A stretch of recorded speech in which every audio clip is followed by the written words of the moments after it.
मतलब टर्शरी वाला alkyl halide इससे ज्यादा रिएक्टिव होगा।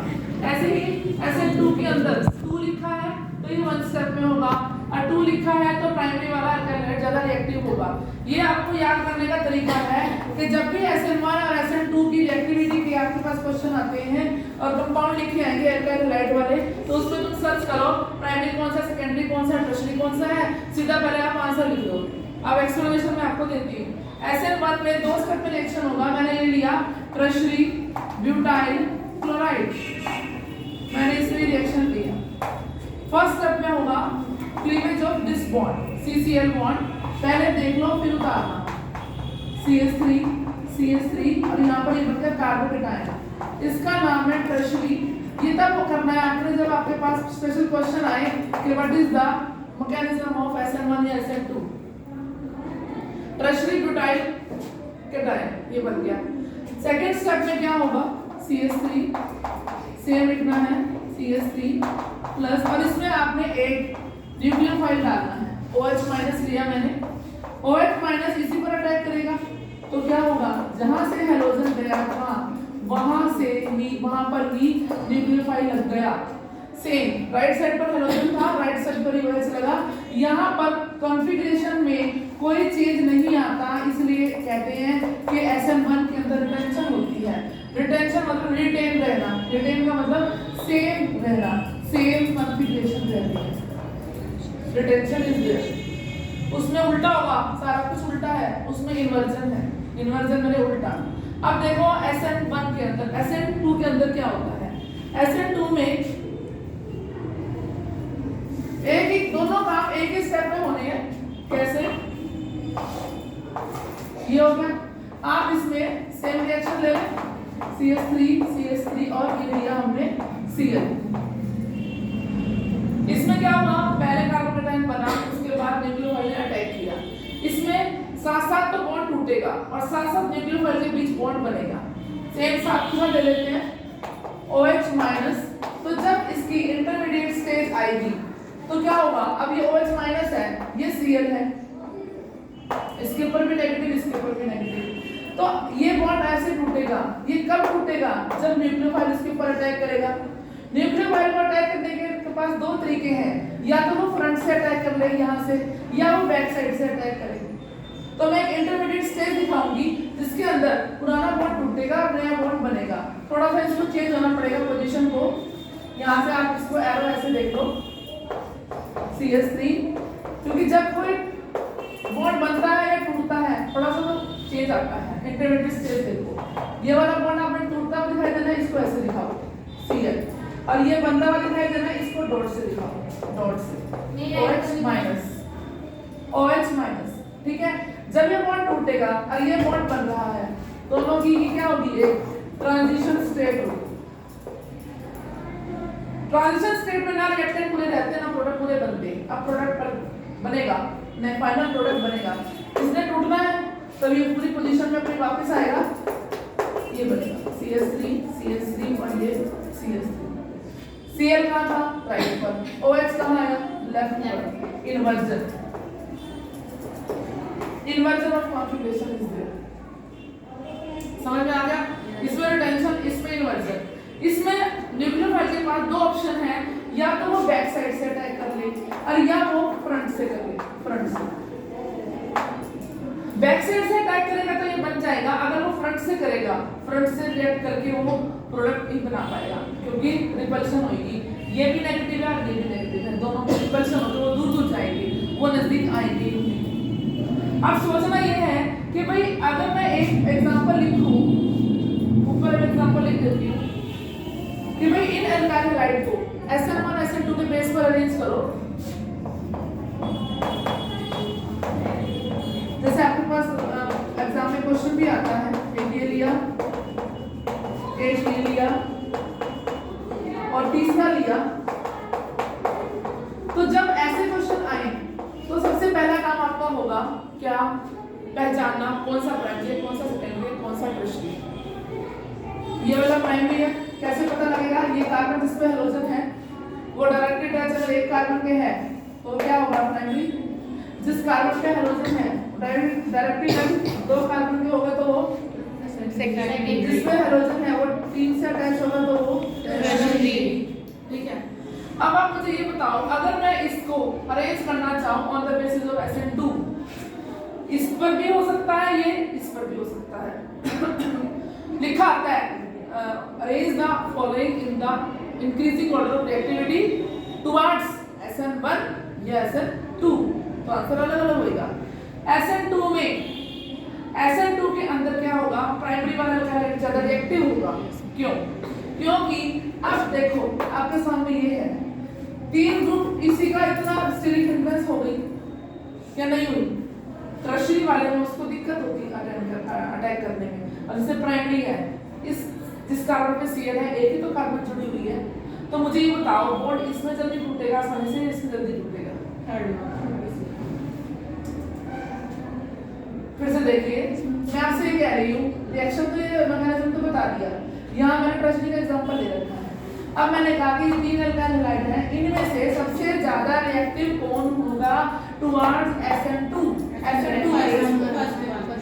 फर्स्ट वाला इसलिए होगा कि जिसमें जिस कार्बन के पास Cl है वो डायरेक्टली अटैच सिर्फ एक कार्बन के साथ है, स्टीरिक हिंड्रेंस सबसे कम है इसके अंदर, क्या नहीं है?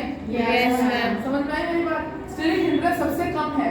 यहाँ पर मुझे कैटायन वाला केस नहीं लेना, कैटायन इसमें बनता है, तभी तो उल्टा ऑर्डर रिवर्स हो गया। SN2 के बेस पर मुझे बताना है कि जिस कार्बन पे हाइड्रोजन है वो डायरेक्टली सिर्फ 1 से अटैच है, स्टीरिक हिंड्रेंस सबसे कम है, न्यूक्लियोफाइल इजीली अटैक करेगा, प्रोडक्ट सबसे पहले बनाएगा। आया ना? Yes ma'am. ये ऑर्डर ऑफ एक्टिविटी का है, समझ में आ गया? अब इधर आ जाओ SN1 के बेस के ऊपर, सेम क्वेश्चन लेकिन बेस SN1। SN1 में क्या होता है, 2 स्टेप में रिएक्शन हो रहा है, इसमें पहले बॉन्ड टूट रहा है। अब बॉन्ड जल्दी किसका टूटेगा, प्राइमरी का टूटेगा, सेकेंडरी का टूटेगा या टर्शियरी का टूटेगा? क्यों टूटेगा? Due to the stability of tertiary carbocation. याद करो कार्बोकेटायन वाला केस, कार्बोकेटायन के अंदर क्या था, फिर से तुम्हें मैं कार्बोकेटायन समझाऊं, ये था प्लस और CH3 और इसमें क्या था CH3 और ये प्लस। कार्बन इलेक्ट्रॉन डेफिशिएंट है, एक इलेक्ट्रॉन रिलीजिंग ग्रुप लग रहा, 2 लग रहे, इसमें कितने लग रहे? 3 लग रहे, तो सबसे ज्यादा इलेक्ट्रॉन रिच कौन सी हुई? थर्ड। सबसे ज्यादा स्टेबल कौन हुई? थर्ड। तो मुझे ये बताओ इन तीनों में से जो टर्शियरी कार्बोकेटायन होगा, टर्शियरी वाला अल्काइल हैलाइड होगा, सबसे पहले वो रिएक्ट करेगा क्योंकि उसकी स्टेबिलिटी सबसे ज्यादा है ना? Yes ma'am. तो एक्टिविटी के अंदर टर्शियरी वाला सबसे ज्यादा क्यों हुआ? Due to the stability of tertiary carbocation. दोनों का रीजन समझ में आ गया? Yes ma'am. SN1 SN2 समझ में आ गया? Yes ma'am. सभी को? यस। एक तो ये क्वेश्चन मेजर होता है, दूसरी बात इनका बॉइलिंग पॉइंट। बॉइलिंग पॉइंट में आंसर आप दे सकते हो 2 बेसिस पर। किसी भी कंपाउंड का जो बॉइलिंग पॉइंट होता है वो होता है with increase in molecular mass. Molecular मास बढ़ने से क्या होता है? बॉइलिंग पॉइंट बढ़ता है, और ब्रांचिंग बढ़ने से बॉइलिंग पॉइंट घटता है। सबसे ज्यादा बॉइलिंग पॉइंट किसका होगा इनमें? 1, ये हो गया 2 और ये हो गया 3। सबसे ज्यादा बॉइलिंग पॉइंट किसका होगा? फर्स्ट वाले का। मैंने बॉइलिंग पॉइंट का आंसर एक्सप्लेन किया on the basis of molecular mass. Molecular mass directly proportional to van der Waals forces. दूसरी बात, मॉलिक्यूलर मास जितना बढ़ेगा वन डर वाल फोर्सेस भी उतनी बढ़ेगी। ज्यादा मजबूत बॉन्ड होगा, ज्यादा मास होगा, तभी तो मजबूत बॉन्ड होगा, है ना? यस। दूसरा क्वेश्चन क्या था? With the increase in branching बढ़ने से क्या होगा? फोर्सेस जो है वो डिक्रीज करेगी। फोर्सेस डिक्रीज करने से क्या होगा? बॉइलिंग पॉइंट भी डिक्रीज होगा। समझ में आई कि नहीं आई? Yes ma'am. मॉलिक्यूलर मास, तीसरी पॉइंट आप लिख सकते हो, molecular mass directly proportional to boiling point. जितना मास ज्यादा बॉइलिंग पॉइंट भी ज्यादा। मतलब ये नहीं कि हर क्वेश्चन में 3 आंसर लिखने, नहीं, अकॉर्डिंग टू कंडीशन आपने देखना है। अगर ब्रांचिंग वजह से इसके साथ ब्रांचिंग बढ़ रही है तो सेकंड वाला आंसर आएगा। किसी में क्या है, जैसे ये है CH3F, CH3Cl, CH3Br CH3I। अब आप मुझे बताओ कार्बन तो इसमें नहीं बढ़ रहा, इसमें तो सेकंड वाला पॉइंट आएगा ही नहीं, इसमें क्या है सिर्फ एटम एटम बढ़ रहा है, ये वाला पहले वाला आंसर आएगा। मॉलिक्यूलर मास बढ़ेगा, बढ़ रहा है तो फोर्सेस भी बढ़ेगी, फोर्सेस बढ़ेगी तो बॉइलिंग पॉइंट बढ़ेगा, उससे ज्यादा बॉइलिंग पॉइंट आएगी। समझ में आ गई नहीं आ रही? Yes, ma'am. मेल्टिंग पॉइंट का आंसर, मेल्टिंग पॉइंट का आंसर हम देंगे on the basis of the symmetrical structure, symmetrical structure के बेस पर देंगे, सिमेट्रिकल स्ट्रक्चर के बेस पर देंगे। जितना ज्यादा सिमेट्रिकल स्ट्रक्चर होगा मेल्टिंग पॉइंट इतना ही ज्यादा होगा। सिमेट्रिकल स्ट्रक्चर का मतलब क्या होगा? Plane of symmetry. और ये किसके डायरेक्टली प्रोपोर्शनल होगी? फोर्सेस के। Forces directly proportional to symmetry. जितना सिमेट्रिकल स्ट्रक्चर उतनी फोर्सेस ज्यादा, उतना ही मेल्टिंग पॉइंट ज्यादा। एग्जांपल, मेरा एग्जांपल को तो समझ में आएगा ही नहीं। एक ये केस है और दूसरा क्या है? दोनों में से कौन सा ज्यादा स्टेबल है? सेकंड। कौन सा ज्यादा, किसका ज्यादा मेल्टिंग पॉइंट है? सेकंड वाले का, क्योंकि अगर मैं इसको सिमेट्रिकल देखूं, ये इसका सिमेट्रिकल ये है, ये it can be cut into two equal halves. Equal halves में कट होने की वजह से well packed in the crystal lattice, well packed in the crystal lattice में बहुत ज्यादा अच्छा पैक होगा। जितनी पैकिंग बढ़िया होगी उसको खोलने में उतनी एनर्जी ज्यादा लगेगी। जो आपका गिफ्ट पेपर हो, गिफ्ट किसी को देना है, अगर वो स्क्वायर शेप में है, रेक्टेंगल शेप में है, जल्दी अच्छी पैक होगा, अच्छा पैक होगा, टाइटली होगा। अगर राउंड शेप में है, ट्रायंगल शेप में है, पेंटागन फॉर्म में है कि नहीं, तो उनकी पैकिंग होने भी देर से है और खुलनी भी जल्दी है। आया ना? Yes, because of the symmetrical structure. समझ में आई कि नहीं आई? Yes ma'am. आगे देखो साइनाइड वाला केस, जो केसीएन वाला था, कि अगर हम एल्काइल हाइड्राइड को रिएक्ट करें केसीएन के साथ, एजीसीएन के साथ, तो डिफरेंट प्रोडक्ट क्यों बनते हैं? सिंपल सा आपको एग्जांपल लेना है। अगर इससे रिलेटेड कोई भी क्वेश्चन आता है, CH3 CH2 Cl, एक में डाला मैंने KCl, एक में डाला मैंने AgCl, आप समझ जाओगे तो अपनी भाषा में खुद लिख सकते हो। बुक की लैंग्वेज, ट्यूटर की लैंग्वेज, किसी भी सैंपल पेपर की लैंग्वेज को छोड़ो, अपने दिमाग से चलो। दोबारा बनाने का पर्पस यही है। बस इतना ध्यान रख लेना, अगर KCl लिया तो क्या बनेगा? साइनाइड बनेगा। क्या बनेगा? साइनाइड। और अगर AgCl लिया तो क्या बनेगा? आइसोसाइनाइड। क्या बनेगा? आइसोसाइनाइड। ये है साइनाइड और ये है आइसोसाइनाइड। अब ये क्यों हुआ ऐसा? दोनों की एक्सप्लेनेशन करनी है। एक तरफ KCl ले लो, एक तरफ AgCl ले लो। आपने समझना है, लिखा शुरू का बुक में है, कॉपियों में है, सब है, आपको समझ नहीं आता। आप ट्रेनिंग करते डरना नहीं होता। जितनी आसान ये है, मैं कहती हूँ इससे आसान ही कुछ नहीं है। इतना आसान कुछ नहीं है। या तो प्रॉब्लम को डोमिनेट कर लो अपने ऊपर, या प्रॉब्लम के ऊपर हो जाओ, या तो ऑर्गेनिक केमिस्ट्री को अपने ऊपर बर्डन बना लो। जैसे ब्लैंकेट ओढ़ते हैं, पूरा तरह वो आपको दबा देगी। ब्लैंकेट क्या करता है? आपको पूरा कवर कर लेता है, बाहर की चीज बाहर रहेगी, अंदर की चीज अंदर रहेगी। हाँ है ना? ऐसे ये भी, या तो इसके ऊपर हो जाओ या इसको अपने ऊपर कर दो, आपकी मर्जी है। साइनाइड दोनों में है, लेकिन फर्क इस एटम का है, पोटेशियम का, सिल्वर का है। K और Cl के अंदर बॉन्ड बना हुआ है, इसमें Ag और Cl के अंदर बॉन्ड बना हुआ है। तो पोटेशियम एक अल्कली मेटल है। पहली बात तो आपने eliminate stepwise major point बता रही हूं। This is alkali metal. और मेटल हमेशा आयनिक बॉन्ड बनाती है, और आयनिक बॉन्ड बनता है तो क्या होता है? प्लस और माइनस दो चीजें आती हैं, मतलब मिलाती है, कोवेलेंट बॉन्ड की फीलिंग आ जाती है। आयनिक बॉन्ड का मतलब आयंस क्या नहीं? मेटल के ऊपर कौन सा साइन होता है? प्लस का। जब ये बॉन्ड टूटेगा, जब ये आयनिक बॉन्ड बनेगा, तो मेटल तो लॉस करेगी इलेक्ट्रॉन, है ना? Yes ma'am. तो आपके पास C के ऊपर क्या आएगा? नेगेटिव। क्या आएगा? नेगेटिव। यहाँ पर ये कार्बन न्यूक्लियोफाइल का काम करेगी। क्या करेगी? न्यूक्लियोफाइल। न्यूक्लियोफाइल का काम करेगी। क्यों? क्योंकि पोटेशियम से बनी हुई थी, पोटेशियम मेटल है, उसने इलेक्ट्रॉन लॉस किया, लॉस करने से खुद पे पॉजिटिव ले गई, इस पे नेगेटिव चार्ज आ गया। तो नेगेटिव चार्ज की वजह से ये कार्बन के थ्रू बॉन्ड बनेगा, इस कार्बन को एक इस कार्बन के थ्रू अटैक होगा कि नहीं होगा? साइनाइड बनेगा कि नहीं बनेगा? बताइए। यहाँ पर CC bond is more stronger, ये बॉन्ड ज्यादा स्ट्रॉन्ग है as compare to CN bond. CN bond के कंपैरिजन में उधर चल लो। पोटेशियम अल्कली मेटल थी, सिल्वर तो अल्कली मेटल नहीं है। सिल्वर तो एक तरह से नॉन मेटल है, आपने पढ़ा है zinc silver gold, copper silver gold, right. अब क्या करें, मेटल तो है नहीं, प्लस माइनस आ नहीं सकता, न्यूक्लियोफाइल का काम कौन करेगा? आपने बात लिखनी है कि silver is not the metal, it is non metal. Non metal के होने की वजह से नो आयनिक बॉन्ड, कोई आयनिक बॉन्ड नहीं बनेगा, तो प्लस माइनस भी नहीं आएगा। कौन सा बॉन्ड बनेगा? कोवलेंट बॉन्ड, शेयरिंग वाला बॉन्ड बनेगा। Covalent bond is there. अब शेयरिंग में तो प्लस माइनस आता ही नहीं है। शेयरिंग में क्या होता है? शेयर करते हैं। अब क्या होगा? इमरजेंसी में काम चलाना पड़ा, न्यूक्लियोफाइल का काम करेंगे, नाइट्रोजन के लोन पेयर्स, ये नाइट्रोजन के लोन पेयर्स, इसके थ्रू अटैक होगा, N के थ्रू बॉन्ड बनेगा।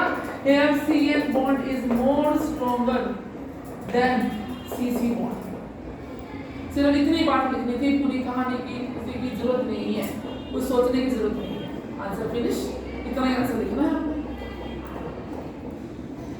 समझ में आ गया सभी को? आगे देखिए नेक्स्ट, आपके पास आप टॉपिक खोलोगे, आपको सब कुछ लिखा मिलेगा, मैं रिवाइज करवा रही हूं दोबारा से। अगला देखो जो था कि एक रिएक्शन है मेरे पास, बहुत इंपॉर्टेंट है, जो कि मैक्सिमम आता भी है। CH3 CH2 CH2 CH2 Cl। अगर मैं सेम रिएक्शन करूं, एक तरफ करती हूँ अल्कोहलिक KOH से, दूसरी तरफ करती हूँ एक्वस KOH से। आपको अल्कोहलिक और एक्वस का मीनिंग नहीं पता। जब अल्कोहलिक KOH होएगा तो डीहाइड्रोहेलोजिनेशन होगी, dehydrohalogenation.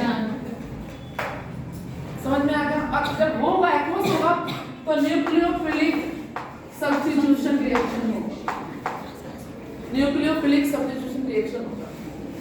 Alcohol D removal, hydro मैंने हाइड्रोजन, हैलोजन मैंने हैलोजन, कौन कौन रिमूव होने हैं? हाइड्रोजन भी होना है और हैलोजन भी इसमें होना है। कैसे होगा? इसमें जो OH है, ये वाला OH किस पर अटैक करेगा? इस पर करेगा और इस बॉन्ड को ब्रेक करेगा। जस्ट अ मिनट, रुको एक बार, इसको दूसरे तरीके से बताओ।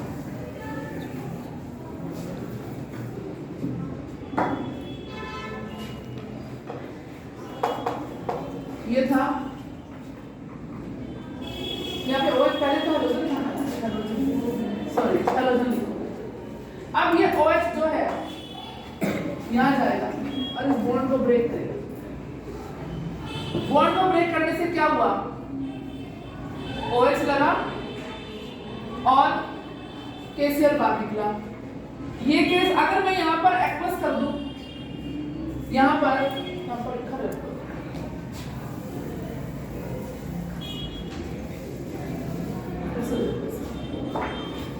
आपका ध्यान बोर्ड पर होना चाहिए, इधर उधर नहीं होना चाहिए। पेपर मैंने नहीं देना, पेपर आपने देना है। पहले एक्वस की वजह से अल्कोहलिक इसके बाद करो। एक्वस के वजह से होना है, ये OH इस पर गया और सीधा CH3 CH2 CH2 अब क्या बन गया? OH। Cl घटा OH लग गया, ठीक होगी बात। अब आ जाओ अल्कोहलिक दोबारा, CH2 और यहाँ पर आ गया हैलोजन, अल्कोहलिक KOH, ठीक है। अल्फा और बीटा, इसको बीटा एलिमिनेशन भी कहते हैं, बीटा एलिमिनेशन। बीटा कार्बन से H जाना है, ये H मैंने ऐसे खोल दिया, देखो मैंने कौन सा H खोला, दिखा? बीटा वाला खोल दिया। ये OH इसको H को अपने साथ ले जाएगा, माइनस H2, क्या बचा? KCl बाहर, अभी तो बॉन्ड रहेगा था, ये शिफ्ट होएगा, तो क्या बनता है CH2 CH double bond CH2 aqueous और अल्कोहलिक का बता दिया आपको, इसमें आपको कंफ्यूजन होती है क्या नहीं? यस मैम इसमें दो केस हैं CH3, अगर दो पे लगा हुआ हो तो यहाँ पर पॉसिबिलिटी दो बनने की होती है, क्योंकि इसके पास एक अल्फा है और दो बीटा है। आज यहाँ का भी जा सकता है, यहाँ का भी जा सकता है, अगर यहाँ का जाएगा तो डबल बॉन्ड यहाँ आएगा, अगर यहाँ का जाएगा तो डबल बॉन्ड यहाँ आएगा। Focus on the board, board पर ध्यान रखिए, इधर उधर मत देखो क्या हो रहा है, क्या हो रहा है लेफ्ट राइट में, मेरा ध्यान है काम कराने में, मैक्सिमम टॉपिक हो जाए। सभी का ध्यान बोर्ड पर है? Yes ma'am. ठीक है, तो मेरे पास जो प्रोडक्ट बनेंगे मैं लिख रही हूँ क्या क्या बनेंगे, एक तो ये बनेगा CH2 CH3 और दूसरा बनेगा ये, एक तो डबल बॉन्ड यहाँ लिया, एक आएगा यहाँ CH3 CH double bond CH और CH3, ये ब्यूट 1 इन है और ये ब्यूट 2 इन है। स्टेबल कौन सा है? ये वाला। यहाँ पर क्वेश्चन कई बार ये भी पूछ लेगा, तुमने कभी ट्यूटर में देखा हो, सेट-जेफ रूल क्या होता है? अभी आया भी होगा कहीं। सेट-जेफ रूल के अकॉर्डिंग ही प्रोडक्ट बनाया है। कहता है वो rule, more highly substituted alkene will be more stable.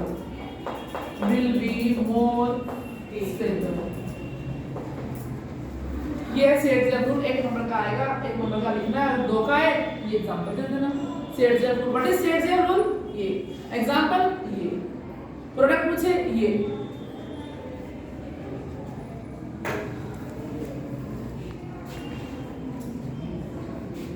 समझने की कोशिश करो। लास्ट टाइम ऑर्गेनिक कराने का मतलब यही है कि फिर से आप याद कर लो इसको।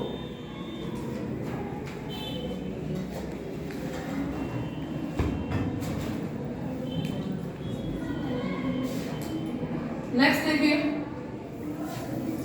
क्वेश्चन है haloarenes are less reactive than हेलोकेन्स।